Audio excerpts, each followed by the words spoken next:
Hola, ¿qué tal? ¿Cómo están? Les saluda Mario Donis, alumno de cuarto bachillerato computación en orientación comercial, plan fin de semana.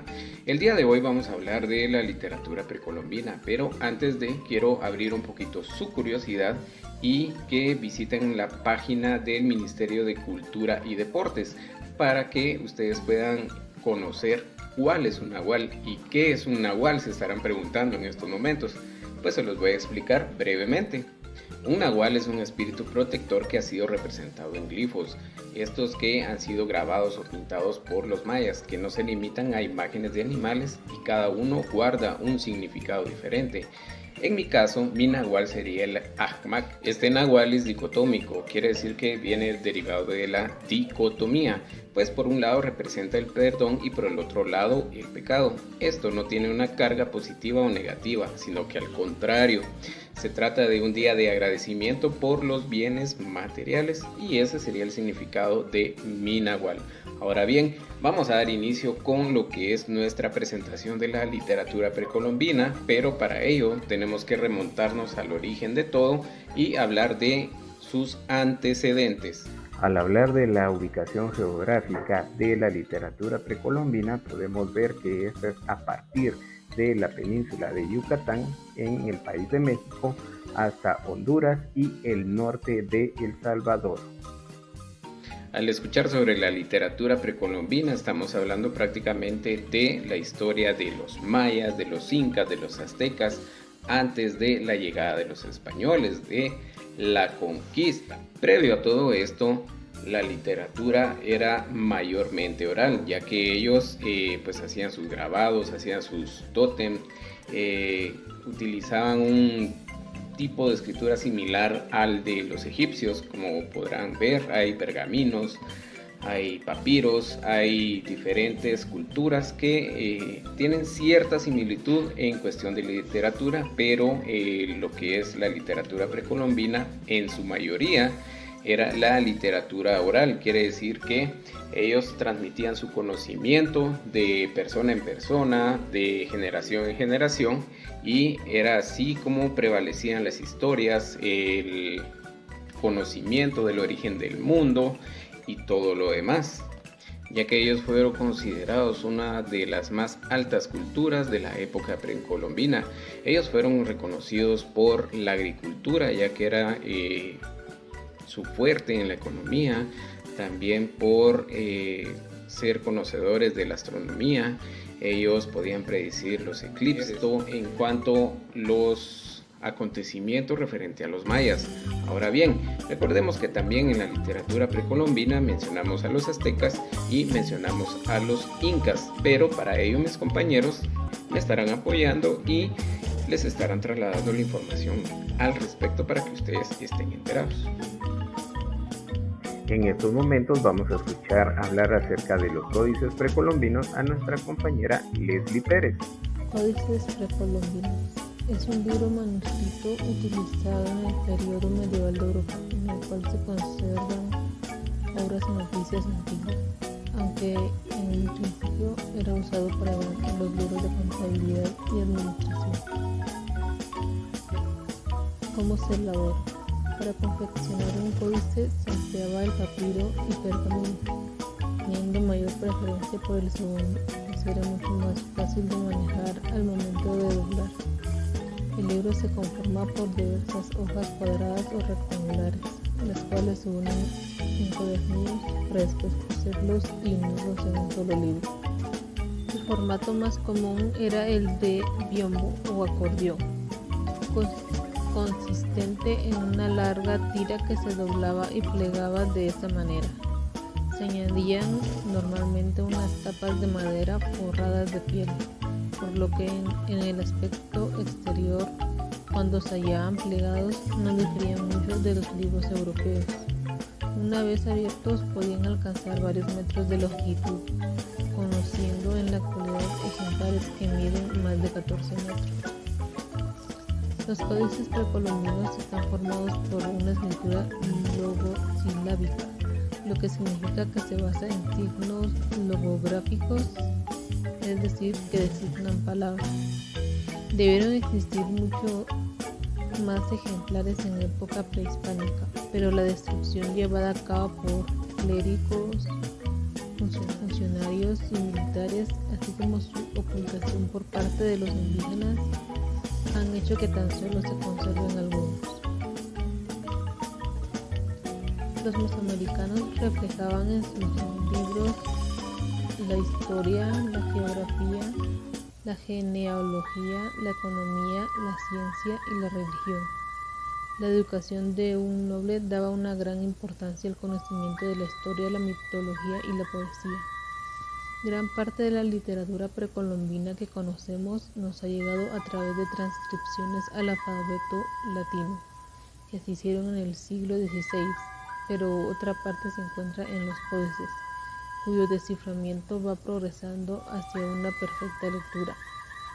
Tras la conquista española, la administración colonial y religiosa continuó permitiendo e incluso desarrollando este tipo de escritura, basada en logogramas, tanto por su utilidad comunicativa y económica como para el conocimiento de las antigüedades indígenas, favoreciendo así su evangelización, pero el formato de los libros tendió hacia los cánones europeos de encuadernación y composición por folios y páginas. En estos momentos vamos a escuchar acerca del Popol Vuh en voz de nuestra compañera Karen Pérez. El Popol Vuh es un libro muy importante en la literatura precolombina y también muy importante en la cultura maya. En él nos muestra los inicios de todos nosotros, el inicio de la creación de la tierra como el inicio del ser humano. El libro del Popol Vuh está dividido en tres partes, que es la creación de todo, los héroes divinos y la historia del linaje quiché.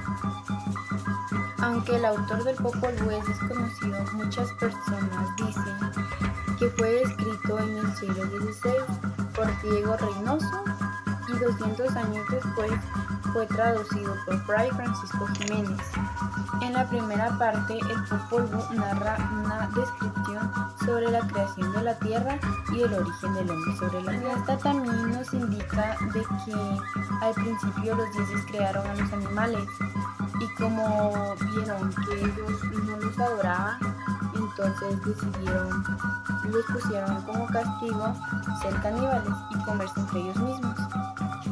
El segundo intento de los dioses por tener que alguien los adorara fueron los hombres de madera. Antes de nosotros hicieron 3 intentos y luego nosotros tuvimos el cuarto intento, el cual se logró y por el cual estamos acá. En su segunda parte relata las aventuras de los gemelos semidioses llamados Tunajpú e Ixbalanque. Su historia se desarrolla luego de que sacrificaran a sus padres en el reino de Ixbalanque, ya que ellos en cierto momento de la historia les gustaba mucho jugar el juego de la pelota y eso les molestaba mucho a los dioses del inframundo. Por esos motivos los dioses los mandaron a llamar y a sacrificar. Y por última parte, el libro describe el origen de los pueblos indígenas de Guatemala. También las guerras que se desarrollaron y el predominio de la raza quiché poco antes de la conquista española. Escuchemos ahora sobre la segunda obra indígena más importante después del Popol Vuh, que es el Memorial de Tecpan-Atitlán. El Memorial de Tecpan-Sololá. El Memorial de Tecpan se trata sobre las crónicas del origen de los mayas cachiqueles. Cuando termina la invasión española en el año 1560, un hombre de raíces mayas llamado Francisco Hernández Arana decide escribir sobre la historia de su pueblo a fin de preservarla. Él la escribió en idioma maya cachiquel y en ella dejó testimonios de la historia y mitología que estuvo preservado durante varios siglos. En dichos escritos se aprecian coincidencias con el libro sagrado de El Popol Vuh, por lo que es una fuente de conocimiento acerca de los orígenes mayas, cachiqueles y quichés. En este se narra la historia de la familia Xaquila y su peregrinación desde Tulán y su lugar de origen hasta llegar a la actual Guatemala. Este posee gran valor debido a que Francisco Hernández vivió el proceso de la llegada de los españoles junto con lamentables consecuencias históricas como el dominio, despojo y evangelización forzada que describió detalladamente. Este libro fue escrito primero por Francisco Hernández entre 1560 hasta 1583. Luego su nieto Francisco Rojas continuó desde 1583 hasta 1504. En 1844 los manuscritos fueron hallados en Guatemala y fueron cuidados muy bien. Fueron escritos nuevamente a lo que conocemos ahora, que es nuestra lengua natal, y así por fin poder comprender lo que en ellos escribían. Y así es como nosotros conocemos el memorial Panzolola. Cultura azteca. Hace mucho tiempo, aproximadamente en los años 1325 y 1521, se desarrolló la civilización azteca, también conocida como cultura mexica. Ubicación. Los aztecas se establecieron en México, en el lugar llamado Tenochtitlán, en el centro del Valle de México, expandiendo su control hacia ciudades-estado, actualmente donde está ahora Veracruz, Puebla, Guerrero, las costas de Chiapas, el estado de Hidalgo y parte de Guatemala. Fundación de Tenochtitlán. Tenochtitlán era la capital de los aztecas, que se fundó en una pequeña isla, en medio de un lago, en donde en 1325, antepasado de los aztecas, vieron un águila sobre un nopal, escena que vemos representada en el escudo de la bandera. Economía. La economía de los aztecas se basaba en la agricultura y el comercio, y tenían como cultivos principales al maíz, tabaco, chiles, frijoles, zapallos, aguacates, tomates, patatas. Organización social. Estaba dividida por 3 clases. Estaba en nobles, plebeyos y esclavos. Cultura inca. Se conoció como la civilización inca, civilización quechua o la cultura incaica, a veces también escrito inca, a una de las culturas precolombinas más importantes. Esta civilización regía un poderoso imperio en Sudamérica cuando llegaron los conquistadores españoles en 1532. También decir que este imperio incaico fue la mayor organización política precolombina de América y floreció entre los siglos XVI. Se extendía desde la costa pacífica sudamericana hasta las cimas andinas y desde los actuales territorios de Ecuador, Colombia y Perú hasta los de Bolivia y parte Chile y Argentina. Su capital era la ciudad sagrada de Cusco, en el actual territorio peruano. Desde allí dominaron la región hasta su caída frente a los españoles en 1500 por Francisco Pizarro. Acabaron con el modo de vida quechua y dieron inicio al virreinato del Perú. Hubo focos de resistencia incaica, los llamados Incaica de Vilcabamba, hasta 1572. Y por último, decir y mencionar que los incas fueron los descendientes más tardíos de una de las cunas de la humanidad, ubicadas en el norte chico, entre Chile y Perú, junto a la mesoamericana. Esta fue la expresión originaria humana más importante. Hablemos un poco más de los incas o quechuas. en voz de nuestro compañero José Daniel. Los incas fueron una civilización de desarrollo en Sudamérica desde el siglo XIII hasta el siglo XVI. Aproximadamente el imperio llegó a 10 millones de habitantes de distintas etnias. El imperio fue conquistado por el español al mando de Francisco Pizarro en 1532. Cuando el emperador Atalpuán fue tomado prisionero. Algunas características de la civilización inca fueron: usaron diversos métodos de control en los territorios que conquistaban, entre ellos que trasladar la población completa hasta territorios alejados de su lugar de origen. Los súbditos estaban obligados a cumplir con la mitad de un tributo que debían entregar al Inca de forma al trabajo del Estado durante un determinado periodo. Todos los años, algunas comunidades especializadas en la producción de bienes o valoradas, como ciertas cerámicas o textiles, entregaban su tributo en productos. El exceso de producto se almacenaba y se distribuía entre las poblaciones de épocas de escasez. El imperio recurría por una red de caminos que permitía la rápida comunicación entre las regiones. Pero Inca se organizaba políticamente de la siguiente manera. La máxima autoridad del rey o Inca, considerado hijo del sol, quien gobernaba por derecho divino. Los cargos de altos de la administración del imperio eran ocupados por los parientes incas.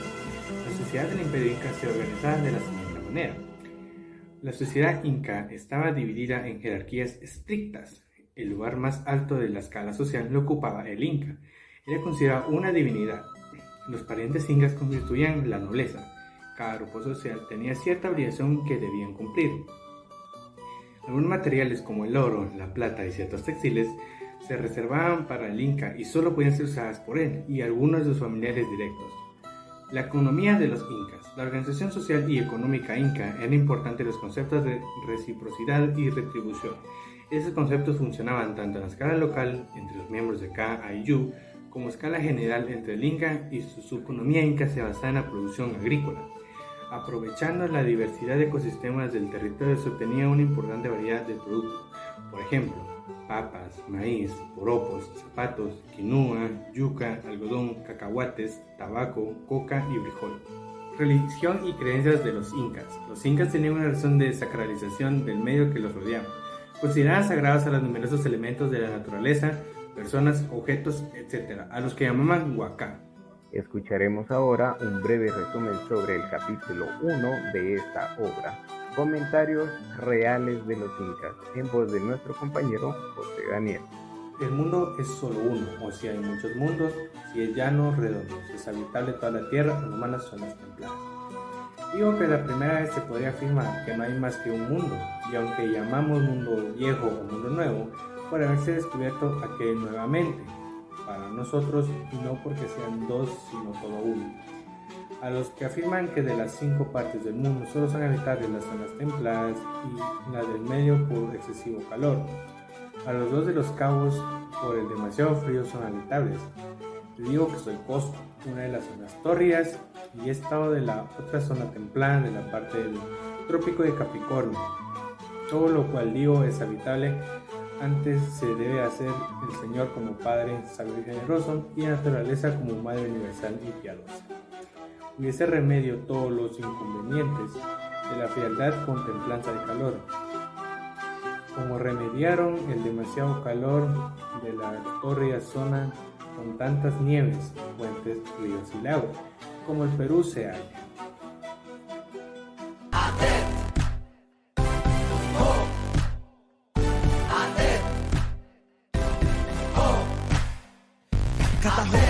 קטיקה שחובי קצבני חתיר כזה מעל חתי בשתן צהובי מתי גאוני מתי תיכוני מה חדר סלע שינתרים